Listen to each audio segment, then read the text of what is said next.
It's the Kyle Hyman Show on Redeemer Radio. Well, like the universe or, or the energies, blah, blah, blah. It's like, well, yeah, maybe there's just like a personal God that cares about us and is all powerful and wants you to know that. Like,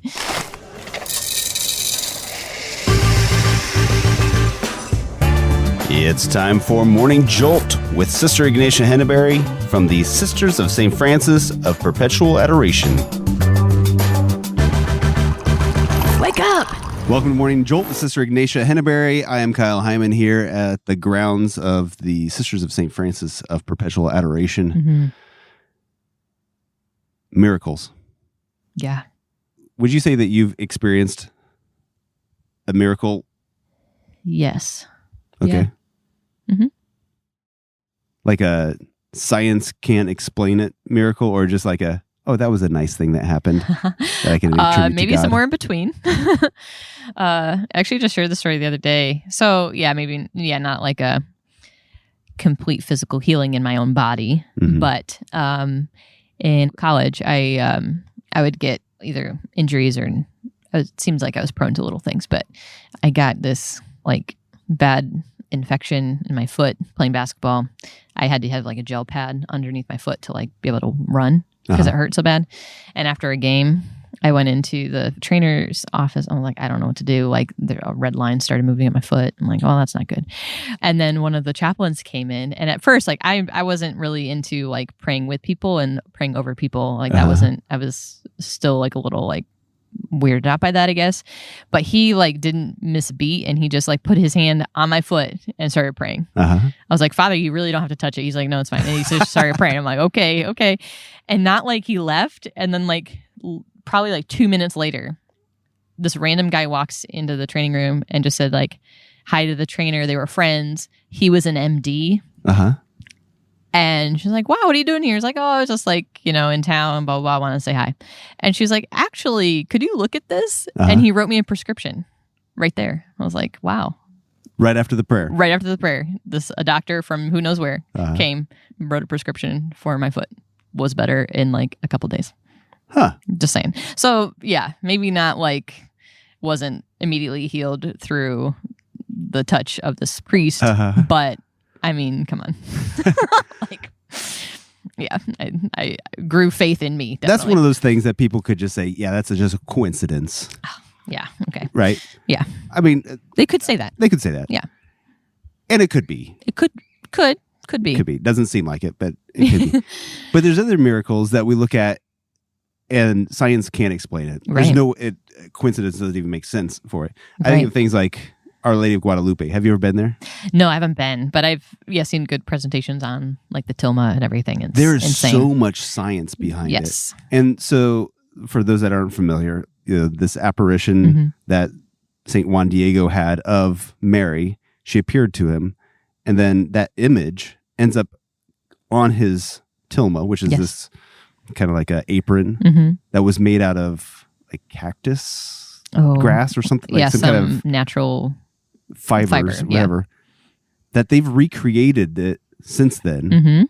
And every recreation has rotted away, but that one hasn't. That's just one thing. Yeah, there's a lot. There's so many things that science cannot explain about this. An explosion that went off that bent metal, but didn't damage the tilma, and things like microscopic things they can't figure out what. There's no kind of pigment or paint or anything. Yeah, it's not like in the fibers. It's like hovering above it or something. It's there's like, all kinds of just things that science can't explain. It seems like this is definitely a miracle. Yeah, like nobody can explain this. It's not coincidence. Like that doesn't explain it. Sometimes I wonder how people can disbelieve. Because there's so many of these. There's so many healings that medicine can't explain. In fact, I was looking, have you ever been to Lourdes? Yes, I have. Okay. So with Lourdes, there's all these like wheelchairs and crutches. And you see this at some different Marian sites and stuff. But I remember when I was there, they said that, and I looked it up before coming here to get the numbers. There's been more than 7,000 miraculous recoveries attributed to Our Lady of Lourdes. But there's only 70 cases that have been officially recognized by the Catholic Church. So what is that? 1 out of every 1,000? I guess so. 70,000 versus 70. Yeah. They made the math easy on that one. So the Catholic Church is very reluctant to endorse or approve miracles. And maybe they don't say that they didn't happen. They're not saying that the other that they're frauds or something. That's not what they're saying. 6,930 of them were fake. They're just saying like, well, we can't prove it because they go through such scrutiny to say that this is legitimate that there's no way that it could have been by chance or no way that it could have been, well, like yours would never get approved by the church. Correct. Because they'd say, no, a doctor prescribed medicine. That's why you were healed. Right. And they could never prove that the only reason this guy showed up is because there was a prayer. Which is fine. It may have been a miracle, but it doesn't need to be approved by the church, and we don't need to put a shrine in that. That would be nice. Yeah. And so sometimes I look at people that don't believe in God or that aren't Catholic. Have you not heard about these miracles? Like Eucharistic miracles, where the bread turns into actual flesh. And the fact that with every single one of these, it's always been the same blood type and that it can't be explained and that it seems like tissue. It's living and it never decays and that the blood is still liquid and like all these different things. Like, there's no explanation other than God is real. I don't, because endlessly like reduce things back, even like the creation of the world, like you just like keep reducing. You just go on forever. It's like, well, then that means God. So I don't know. Right. Yeah, I don't get it either. I think it's more comfortable to say like, well, like the universe or, or the energies, blah, blah, blah. It's like, well, yeah, maybe there's just like a personal God that cares about us and is all powerful and wants you to know that. But even Catholics, I think, are practical secessionists sometimes. That secession that miraculous events ceased with the apostles, like after that, like right, so we didn't quote need them, right? Healings, that we don't need them or something. But that's not Catholic at all. Healings and miraculous things happen. So I think maybe part of the problem is a lot of these miracles aren't popular. It's not common knowledge. People might see Our Lady of Guadalupe image in the church, but have no idea that there is anything other than an apparition. They don't know that there's a thing hanging in Mexico City that is still there after 500 and some years or whatever it was. Yeah.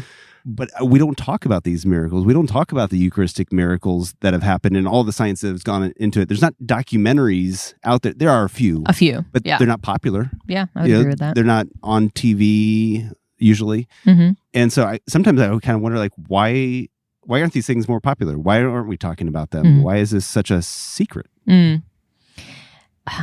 I would agree with that. And what I've seen, at least, is that I feel like maybe young people and even like probably like an older generation that's maybe lukewarm or has walked away from the faith, like unless God has encountered me and touched me and answered me, and like I have some personal understanding of these things, like it doesn't hit, it doesn't stick. So maybe, I don't know, an idea of like getting better at communicating these great stories, these great truths, miracles that like that this matters to you. Our Lady of Guadalupe didn't just appear to Saint Juan Diego just for his sake. When she said Juanito and like, am I not here? Am I not your mother? Like, is that not something that she wanted to tell everybody? Right. So I think being able to communicate the purpose of them better, to a wounded generation or a wounded person who's in front of you that, doesn't feel loved, doesn't care. Like, even if there was a miracle and that God made these things happen, that, what's it to me? I think although that comes from like a wounded and sometimes selfish place, I think we still need to be able to answer that. Do you have a favorite miracle story or? Not one I can think of. Lourdes and Fatima, I was able to be in both of those places. Lourdes, I think part of like the witness of Bernadette, of her belief in the in the miracles of the waters and willing to be a fool for it, was powerful. Yeah, and then Fatima was at probably like, I wish I could remember the hotel's name, because even if it's there to this day, I would encourage you to stay there. It was great. But the gentleman who owned it, I believe it was his grandmother, witnessed the miracle of the dancing sun in the sky. Yeah. But just like having those conversations with people that have actually witnessed something amazing. Well, and both of those examples, I feel like, are examples of the church being very hesitant to approve. Yes.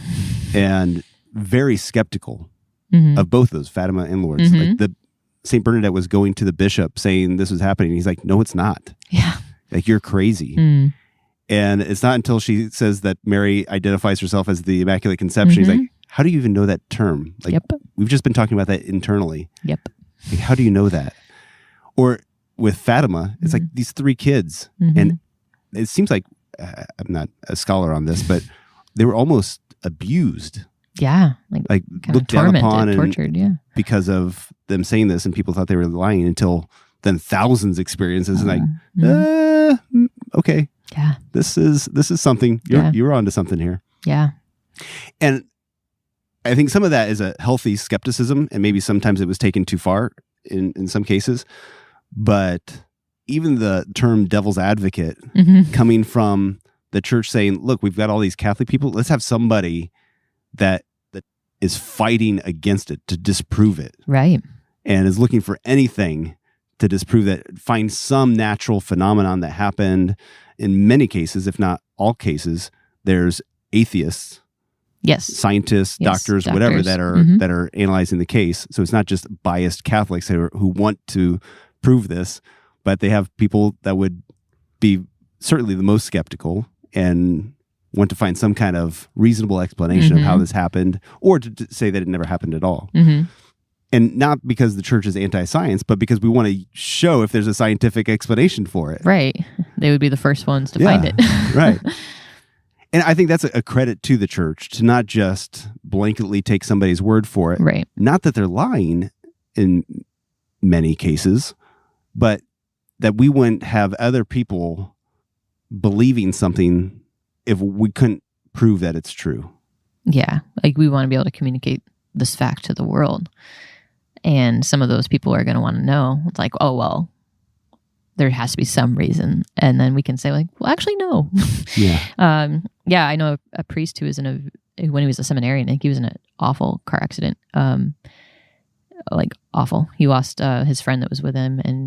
And he arrived to the hospital, without the use of his eye. Like, his eye was not there anymore. And the doctor was an atheist, and he's like, I don't know. And after being in the hospital, he had an eye. Like, it was there, it functioned, and he was like, I don't know. Like, this, it was not here. Like, what's happened? Like, so he like freaked out pretty much all of his nurses and doctors. He was like, like, praying to Our Lady. I don't know. And I think that's, for people that are struggling with the faith, that this can be a resource. This can be something that might help you in your faith, or to find a book or share that with somebody else that's struggling.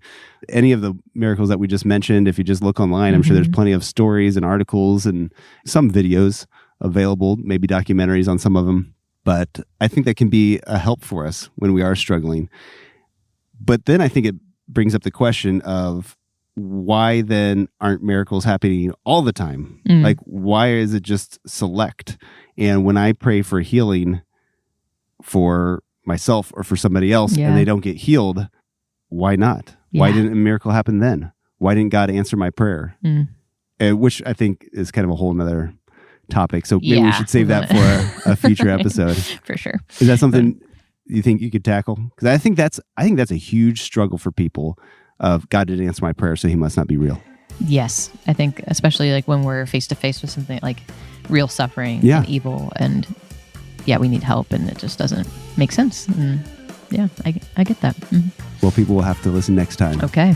As Sister Ignatia enlightens us on why God didn't answer your prayer, but he still loves you. Yeah. Well, I guess we don't have to do the episode now. No, I want to know why. Oh, okay. Okay. We'll come back. All right. Thank you, sister. Yeah, you're welcome. Thank you. To make sure you don't miss an episode, subscribe to this podcast in your favorite podcast app. And until next time, remember to leave room for the Holy Spirit.